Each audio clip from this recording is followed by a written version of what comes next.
I'm going to give a little short introduction to this organization. I work with them every day. They're run by amazing people, and it's a fairly unique organization. They're called the Music Venue Trust, and they're essentially a charity for music venues. Set up in the UK by a husband and wife team who owned a music venue.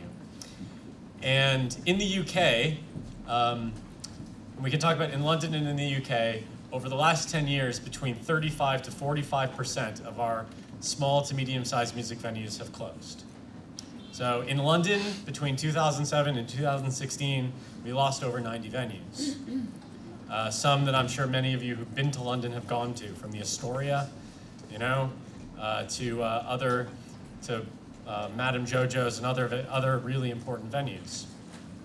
So a charity began a few years ago to address this issue and to create a voice for the music venue community in the UK. And they have been incredibly powerful. Working in partnership with them, we've managed to change planning law in the UK, like in the entire country. We've changed planning law in London, and we've initiated something called the Agent of Change principle, which is going into UK law this summer, which means that if you're developing something next to a cultural facility, it is your responsibility to protect the use of the cultural facility. So it's the developer that pays for the soundproofing. So that is because of the work of this organization. So I am incredibly thrilled. He's come from London. He arrived super late last night, so he may be a bit jet lagged. But the Public Affairs Officer for the Music Venue Trust, Alex Mann, will tell you about what they do.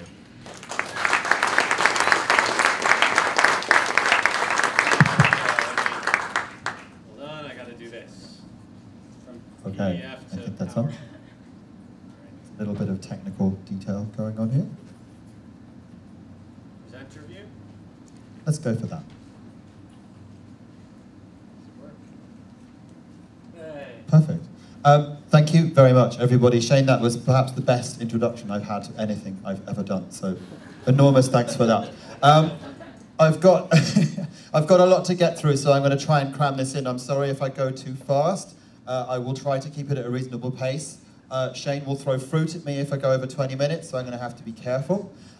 There's a lot to cover, as I say, but I am around all day and all this evening, so if there's anything you want to talk to me about in a little bit more detail, you're very, very welcome to do that. I am more than happy to chat to as many of you as I can.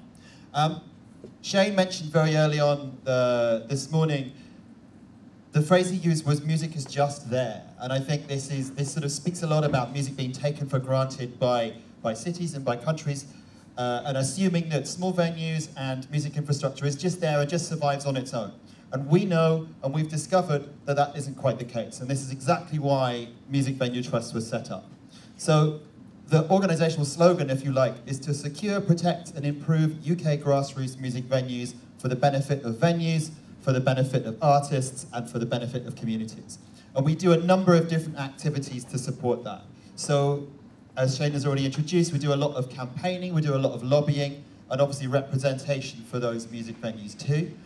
We run campaigns on pretty much all and anything that might come up that's going to affect a grassroots music venue. So we've recently been doing a lot of stuff on changes to EU regulation around stage lighting. We did a major campaign around the Agent of Change, which I'll talk to you a little bit about later on, around licensing and planning legislation. And largely what we do is make sure that we shout really loud and make sure that we're heard and make sure that we have a powerful voice to represent those venues. And as I say, I'll explain why that's important as we go through. So, member resources and support. We've got a membership of over 350 venues from across the UK now, and as well as providing the support for them, we put a lot of tools and a lot of bits and pieces together that we think is going to be important and valuable for them in terms of helping them to grow and progress, in terms of helping them to understand the legislation and the infrastructure that they're in, and how they fit in within the music ecology. And all that's extremely important. And the more the venues understand that, the more that they can kind of be a powerful voice for themselves alongside what we do for them. So the Music Venues Alliance is the name of the organization that is the body for all those venues. So those 350 venues plus, between them, form the Music Venues Alliance, and they sit alongside what we do. So what we did that was a useful exercise when MVT set up was to create a new narrative around grassroots music venues. So one of the more unfortunate terms that I grew up with when I was managing bands and going to gigs was the toilet circuit, which is now something we do not refer to. So we decided that it was important that we could call venues something and give them a name and give them a framework within which to operate. So there are 6 elements to this. Cultural activity and innovation is one, and this is basically the activity that the venues are putting on. So they're putting on live music, and essentially they're putting on new music people who have not heard before. And this is where the innovation comes in. So it's run by music experts. So if you're here and you run a grassroots music venue, or you promote a grassroots music venue, you are a music expert. You know what's happening in your city. You know who the artists are. You know who they're going to bring, what their fan base is. You know a lot about them. So you're a music expert, and that's really, really important.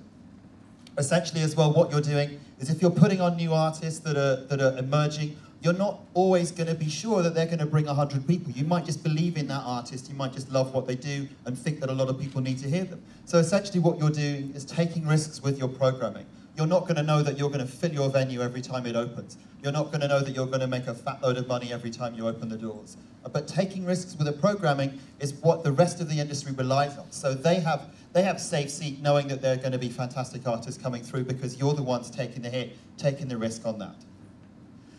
It's also important to recognise that grassroots venues are part of the nighttime economy. And again, as Shane mentioned earlier on, you can look at this as being the cultural offer of everything that goes on in the evening. So whether it's restaurants and bars, theatres and cinemas, or whether you're looking at the wider nighttime economy, grassroots venues have a place within that.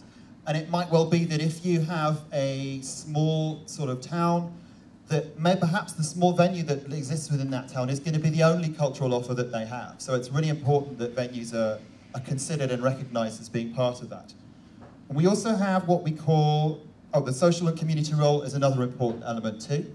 And this basically means that if you're a small town, you might find that there are not a lot for kids to do in the evening. And if they want to come and engage with music, which is where people's cultural engagement often starts, then grassroots venues is going to be an essential part, have an essential part in that community. So the elephant test, if anyone's not heard of that before, it's essentially if you're identifying an elephant, if you looked at it and it had a trunk and a tail and it had big ears and it was enormous, you would identify it as an elephant. In the same way, a grassroots music venue that puts on all of these things, you might well identify as a grassroots music venue. That's how you know what one is. And if the police recognise that, the city recognise that, the artist and the audience and the music industry within your town or city recognise that as a grassroots music venue, then you can say that that's what it is. So, as we mentioned earlier, we've been having a lot of issues in the UK, has been going on in towns and cities around the world. While the world has been changing economically, we've had lots of problems with venues closing. And I'm just going to talk you through some of the issues that have been going on and how drastic it's been. So, the number of grassroots music venues that have closed in London between the two time periods here, 2007 to 2016, we started with 144 in 2007 and went down to 94 in 2016, which is a decline of 35.5%. So that's an enormous amount of venues to lose in a very short space of time. Now, very recently, and this is your recommended takeaway reading for the week, the UK Live Music Census, which was a national census that was undertaken at the beginning or at the end of last year, or it's published in February 2018. They undertook a census of venues across the country. They picked out sort of 7 or 8 cities across the UK and looked at what they were doing, what they were offering, and they asked audiences, they asked the artists, they asked the venues and promoters, and just took a slice or a snapshot through the UK live music industry and just assessed what was going on. And it was the first time it had been done. It produced some really fascinating data for us that's going to be incredibly useful in our ongoing campaigning and lobbying activity, and just helps to sort of crystallize and build that data set that's incredibly important in terms of measuring and mapping what's happening in your music city. So what we learned is that 27% of venues that were surveyed had negative experience with noise-related complaints. 22% have had negative experiences with planning and property development, and 19% have problems with licensing issues. So these are quite worrying facts, and they kind of tell us a lot about what's going on in our sector. Now, this last one is going to be obviously of relevance to all of you guys, It was mentioned earlier on that a lot of venues and bars in your area don't allow people under the age of 21, which is no doubt a crucial issue for you. In the UK, we have similar problems. So we've been lobbying and fighting hard and using this information to help sort of protect our venues and to show the extent of the problem and to help us to address it and take those concerns to MPs directly or take them to the industry directly and make sure that our voices are heard. And we can really put evidence behind the claims that we're making. So, as I say, Music Venue Trust is a single representative organisation, and this is going to be important for reasons that I will explain in the next slide. But I just wanted to go over some of the things that we've achieved and some of the things that MVT has been able to do in the last 4 years, which is a very short space of time, so we're all incredibly proud. These two reports were published in 2015, 2016. Now the first one, the London Grassroots Music Venue Rescue Plan, was a collaborative effort largely led by Music Venue Trust to help crystallise and identify the problem that grassroots music venues were facing. So this was basically a report that was put together for the interest of the music industry, for local authority, government, developers and planners and the police to sort of say, look, we've got a problem. This is what's been happening based on the sort of the slides and the data that I was showing you earlier on, and sort of say, look, we need to take this forward and it needs to be recognised. Grassroots music venues need to be stamped in policy, and it needs to be very clear that this is how we're going to take these problems forward, and basically formalising and bringing to the front the plight of those venues in the context of this is the future of the music industry, and if we take out this layer, if we lose all of those venues across the country, if it continues to decline, we're going to have a massive skills gap and a massive gap in our music industry in the future. So the publication of these reports have been absolutely essential in getting our voices heard and getting this taken seriously at a fairly high level. One of the resources that we set up for our venue members was a thing called emergency response, which has been incredibly useful. So if you are a venue and you receive a letter from your local authority, and that letter says that there's been complaints about noise that's been made there, and you need to kind of start taking some measures. Or if you get communication from your landlord saying that, hey, look, I think this venue is great, but I'm going to turn it into a hotel because I can get a lot more money for it.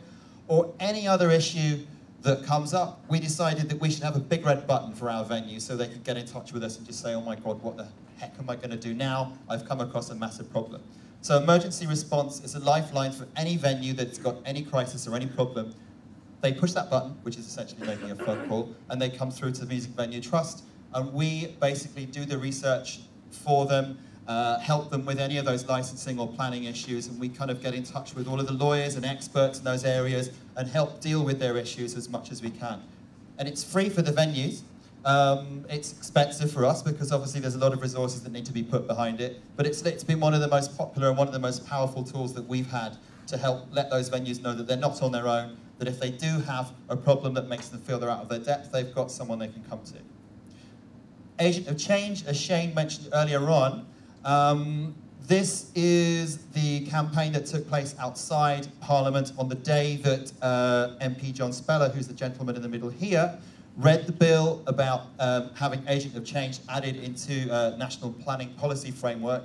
And as Shane said, it basically means that if a hotel was built across the road from Hi-Fi, then that hotel would need to pay for any changes that were required should there be any issues around noise complaints or anything like that. Because if you get residents moving in, the first thing they're likely to do is complain about noise that the venue is making.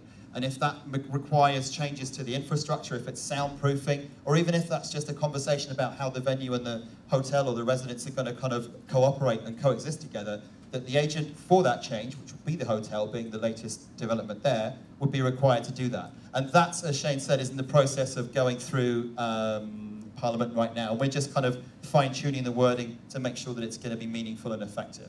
And as there's been a lot of development in the UK in terms of planning and property, and I've seen a few plots here, and I'm sure it's an issue in Indianapolis as well, something like this has been incredibly powerful for us for sort of offsetting future problems and protecting the venues that we've got.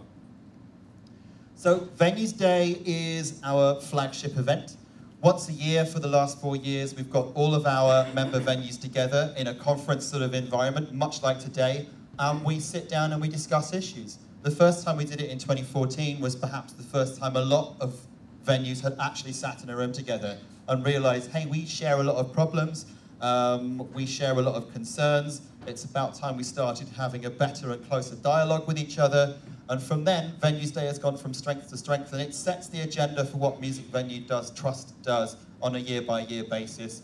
And it's been an incredibly powerful tool, and it shows just how important it is for people to get together, discuss their issues, realize they've got a shared voice, and be part of a collective. So what makes Music Venue Trust so effective? So there's been a lot of initiatives across the world focusing on the crisis that's been happening in small venues, for those that are the first rung on the ladder and the entry point for new and emerging artists.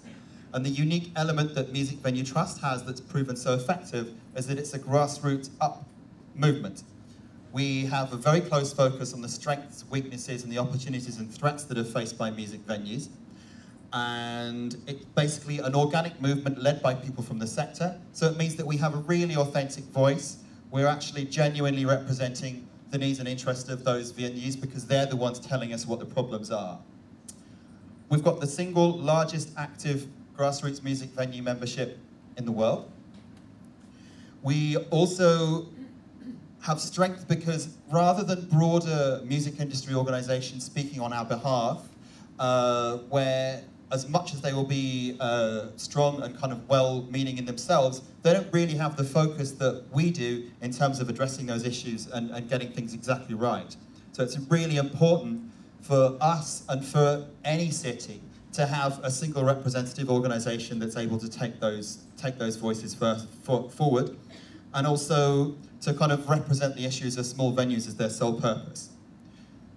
Now, we've been really forthright in the way we operate, so we will shout and make a lot of noise. That's just the approach that we've taken. That's just what's been necessary. And we rally against the music industry and against the cultural industry and the government sometimes, and we demand action from them, which is how we've been able to achieve the things that we've had. Now, the difference between having a single representative organization doing this and leaving it to a bigger organization or a bigger kind of a cultural infrastructure is that if you have a top-down approach, you have less impact. If you can imagine that the type of money that small venues are going to be making, this is really cents and dimes. So if you had a top-down organization who were sort of taking forward grassroots music issues, you can never really put that to the very front of what that operation is going to be doing. It can never be the top of the agenda. If it's a multi-billion organization, they're never going to be able to look at the cents and dimes and say that's our priority. So we need to do that, and we must be doing that on behalf of our venues.